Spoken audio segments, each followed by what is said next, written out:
think it's not just the networks that have done this, it's the agencies too. Data has become more and more important, but if you listen to Arianna Huffington this morning, we're drowning in data, starving for wisdom. I would certainly and sincerely hope that there will be a course correction at some point, both on the media buyer side and the media owner side, that says data is only valuable if there is somebody to pull the most compelling insights out of it. So I believe there is a future, but by the same token, I tell every young person that comes to me that you've got to learn the data and you've got to learn the analytics. So is there room for research in a time of data? It's a great question and very topical, but it's something we're going to be talking about tomorrow morning in a panel that I'll be leading. And I would say unequivocally yes. The data in this sense is research, but it's existing research, whereas traditional market or media research is designed in many ways to create research, to measure new things, to answer questions that can't be answered with existing data. In my mind, digital data, census analytics is a boon to our industry.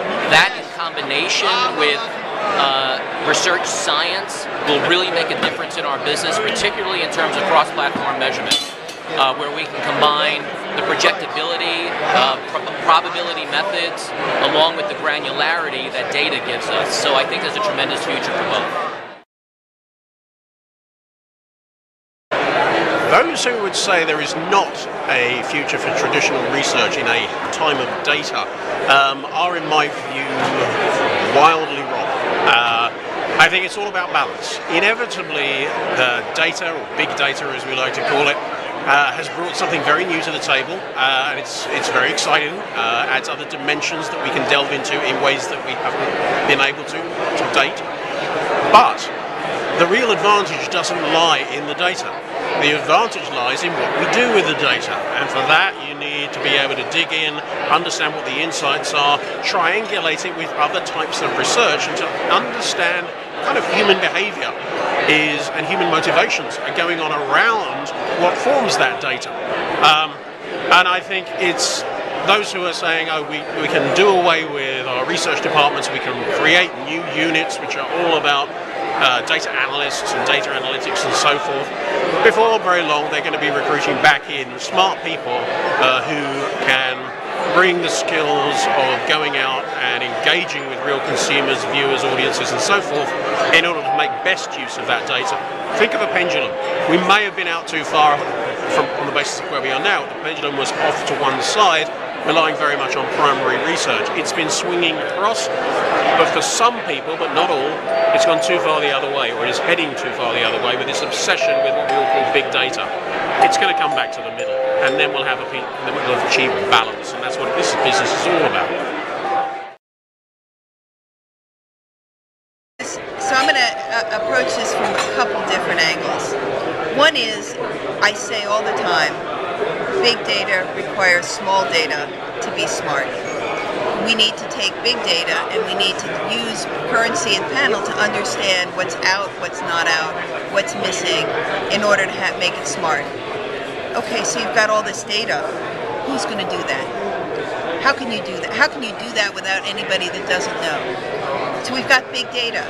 We know it's not census, even though every presenter so far that's talked about big data has mentioned it as census. It is not census. So if it's not census, what are you missing? You need to have weights. You need to understand what's not there, what is there, what's the bias. These are all standard media research methodologies. They're things that require somebody with intelligence. So, you know, I have 4 different roles in NCS. One is to make sure that the data we have is the highest quality. So I have a whole team that does that. That is standard media research. Another team that only looks for how do we do better targeting? How do we create better targeting? Okay, so you've got great data, but how do you know who's the right target? How do you know? I mean, we're seeing advertisers all over the place saying, let's target the non-buyer. Yeah, but then they have very low lifts. That's a whole place. If you're not smart, you can't do a good job. Look at measurement. Measurement is all about analytics. And there's so many pieces. There's so many different kinds of error. If you're not looking for the different kinds of error, you're not gonna get a good measurement. And so, in fact, what we're seeing is that there's way too much data and not enough intelligence. And Arianna Huffington also spoke to that, not that she's a researcher, but the recognition that data, it's not just data.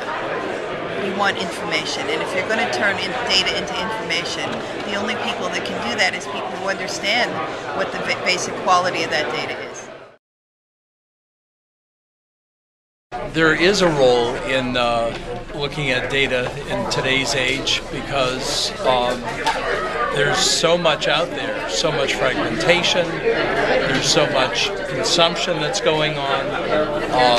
We just have really great opportunities to connect brands with customers, consumers. And the data set that's available today is far above what it was decades ago, or even just 5 or 10 years ago. And so that creates an opportunity to better understand the consumer, for the brand itself to understand themselves, and that makes a win-win package across the board. So I would say absolutely, and in the cinema space that we're in, Screen Vision, we have the ability now with this Project Links initiative that we announced at the upfront, that we're looking at moviegoers, as we always have done, but we're also now tracking them through smartphone technology and geofences and beacons.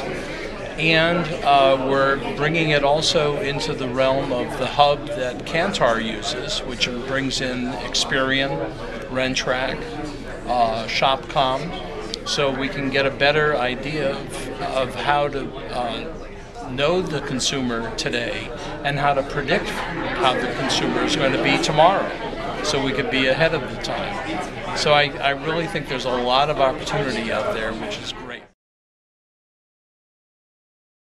I definitely think there is a future for traditional researchers, people who have 20 plus years of experience in the industry, who bring all of that to the table and can work with the data analytics team, can work with clients who are trying to optimize media plans but may not necessarily have that 20 years of media research experience. So I think it's really important to share all those learnings and have those people in place who can look at all those pieces of data and pull it together and say, here's what those nuggets are, here's what all those insights are, and here's how you need to move forward with these learnings to optimize your plans and make more money at the end of the day.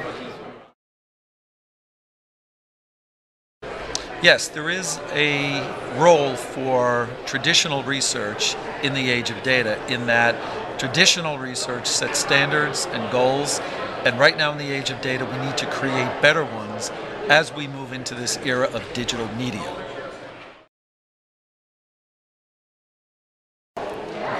There's absolutely a role for traditional research. I think going forward there's going to be a hybrid approach where you have traditional panels combined with other data sources, but I think you need traditional research people to understand and interpret the data, tell the stories out of the big data. I think the challenge of data today is getting the stories and pulling out the insights, and traditional research, talking to actual people, will play a large role in that. So there's never been a better time or a harder time to be in research than right now. There are more demanding questions by leadership. Big data is just big, and it's a bunch of data, and it doesn't really lead to better decisions. It's I think, been an encumbrance to making faster decisions, but we actually know that companies that utilize analytics well are 2 times more likely to post better business results, they make faster business decisions, and they make better business decisions.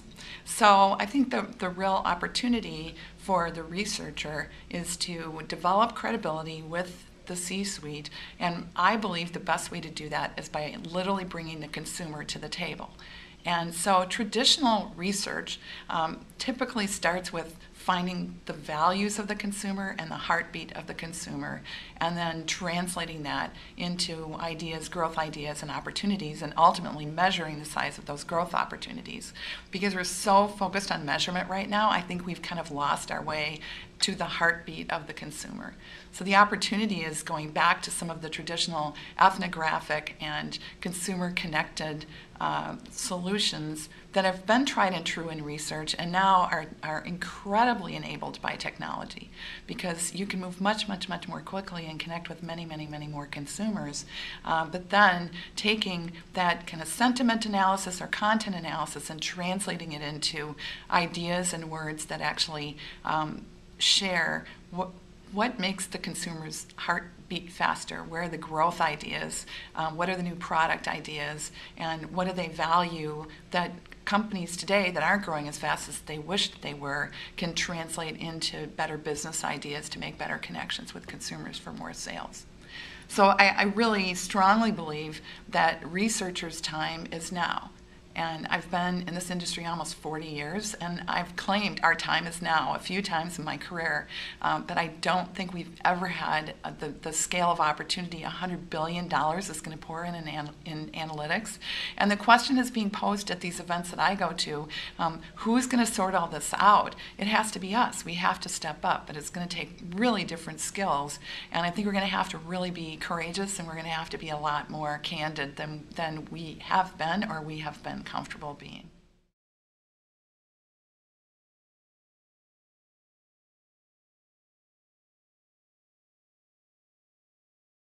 I think the issue is all the new data dimensions that the networks are bringing to agencies and advertisers.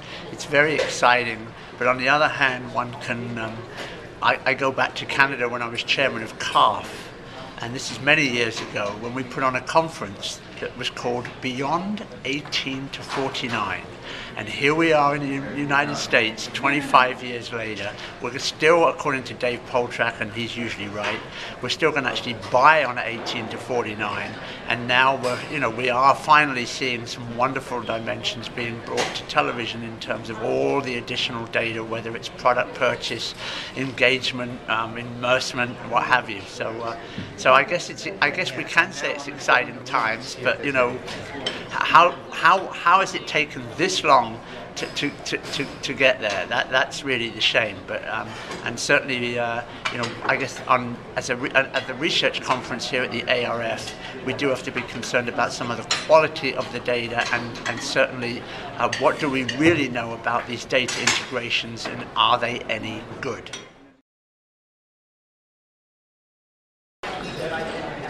Well, there are 2 really big trends in the industry right now, in the media measurement industry. One is the use of big data, which is being used increasingly by advertisers, agencies, and media companies for targeting media and for ROI analysis. But at the same time, you also have the cross-platform initiative where you've got people working to get more single-source estimates that are research-based of cross-platform usage. And so you have these 2 big trends in the industry, trying to get cross-platform measurement and trying to use big data. And they're kind of coming together. They're sort of crashing into each other. But at this point in time, we can't really completely move to the big data. So I personally think, and at SIM, we're still relying on this hybrid form of measurement where you have the research panels to inform the demographics and some of the intermedia usage. You still need to get panels to do that. But increasingly, you're combining the panels with the big data, because it just gives you much greater scale and much more flexibility and the ability to target all kinds of different segments of consumers. So we think they're really coming together, and I don't know if there'll ever be a time when the big data will be able to provide everything, because the big data are not completely accurate is the problem too. Sim's just finished a white paper about the accuracy of all of these third-party data sources, and they all come out of the direct marketing industry. They've never been audited, accredited, and so you can't always rely on the accuracy of these data. So, more activity is good activity. So long as people are thoughtful and transparent and open, well, I guess that's transparent, with their research initiative, I think it's great for the industry. It does present a certain challenge of keeping up. So organizations like the ARF are well positioned to inform the industry so that we're all keeping up with what's going on. Frankly, I feel I'm falling behind because there's so much coming at me, and more of my time is spent keeping up. So as I think about it, that may be an issue for collectively as a community, how do we best keep up? I think it's an exciting time on all sides of the industry, because I think that what the networks are doing is going to provide some real added value for their clients. And being a research guy, I always like to explore and see new things. I think exploring new data initiatives it's very good, it's very healthy for a network to figure out how to best position itself. That said, based on everything we heard this morning, a common currency that goes across platform is really what makes buying video easy to buy, makes it comparative across all video platforms, and I think that kind of system is going to be essential to really monetize video across all the different platforms. So, you know, there are so many different initiatives. I think what we see, and the truth is no one organization, whether it's a solutions provider, traditional solutions providers, or new solutions providers, are going to come up with all the answers. My own point of view, though, is if we could get together and, you know, a few networks and or a few publishers and a few solutions providers could get together and create more of these collaborative initiatives, it would make a really big difference. I'm going to speak about it in my kickoff this morning, Tuesday morning, at the Audience Measurement Conference. But you know, there are examples like Project Blueprint, where they were at the time some competitors, right, got together and they said, all right, the only way we're going to be able to measure cross-platform is if we get together and, you know, put our resources together and put our ideas together. And they've really moved some things forward. At one of our concurrent sessions yesterday, there was this really great project between GfK and Facebook, where they actually were able to put their PII, their information about the consumers, into a third-party, you know, kind of bucket is the best word for it. But and so neither organization saw the other person's or has access to the personal information of those consumers, but they were able to demonstrate sales growth across video and television that we really haven't seen breakthroughs of that kind with that kind of scale in terms of how they put their consumer data together. Similarly, I've seen, you know, fantastic solutions where ad agencies, Oracle, Datalogic, and other people have gotten together and have laid out literally media delivery by publisher and then sales data by publisher for particular industries, which it's like, number one, we need to collaborate and be willing to create partnerships. Number two, we need to be willing to actually even get competitors in a room. We need to set up frames and say, what are the business questions we need to solve? But the bigger thing is, number three, we need to be willing to share the successes, because I've been able to see these amazing successes, but they will not communicate them. They will not get on my stage. They do not want other people to see those successes until we can get some examples of success out. I think it's going to be kind of an old term, every man for himself.